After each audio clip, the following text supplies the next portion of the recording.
Proliferation of weapons of mass destruction refers to the manufacture, acquisition, possession, development, export, transshipment, brokering, transport, transfer, stockpiling, or use of nuclear, chemical, or biological weapons and their means of delivery and related materials. On the other hand, proliferation financing involves raising, moving, or making funds or other assets available for the purposes of WMD proliferation. The financing of proliferation covers more than simply the payment for goods. It involves financial services provided in support of any part of the procurement process at all stages where it exists. It includes, for example, a financial transfer used to pay manufacturers, a ship mortgage or credit line for shipment of illicit sensitive goods, insurance services, and agent fees. In 2004, the United Nations Security Council issued Resolution 1540, which calls on member states to refrain from providing any form of support to non-state actors that attempt to engage in WMD proliferation. In addition, the UN Security Council has adopted resolutions that call for implementation of targeted financial sanctions related to proliferation and its financing. The Financial Action Task Force also adopts UN resolutions that call for TFS implementation in relation to proliferation and financing in its recommendations.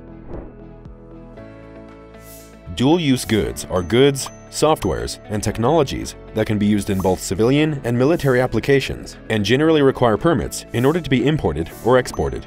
Examples of dual-use goods include signal analyzers, metal powder, accelerometers, pressure transducers, servos, and graphite and ceramic materials.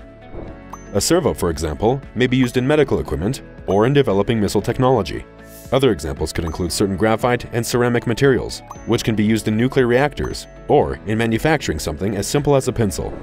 The list of items subjected to import and export controls in the UAE, also known as the UAE Control List, can be found under Cabinet Decision No. 50 of 2020. The UAE Control List implements controls on items adopted under a number of multilateral export control regimes and international standards. The list is composed of 12 categories based on the technology used, and each category includes a technical description of the items and their control parameters. The UAE Control List can be accessed through the Executive Office's website at www.eocn.gov.ae. While conducting your business, you may come across transactions that involve the import or export of dual-use items that are controlled. In such instances, the following additional due diligence steps should be taken. Step 1.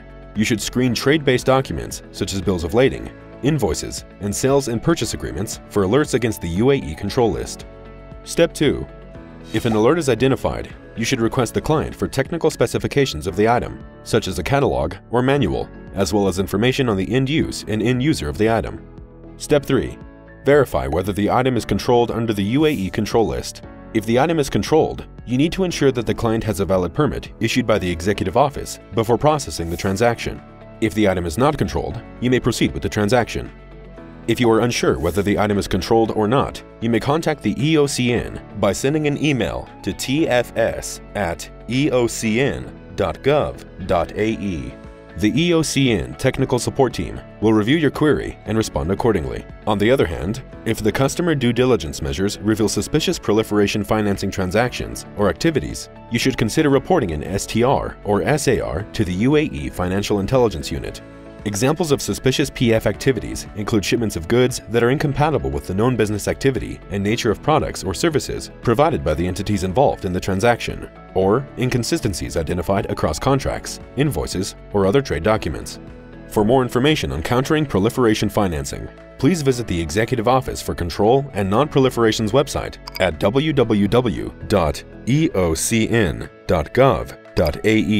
and refer to the guidance on counter-proliferation financing published in the online resources section www.eocn.gov.ae.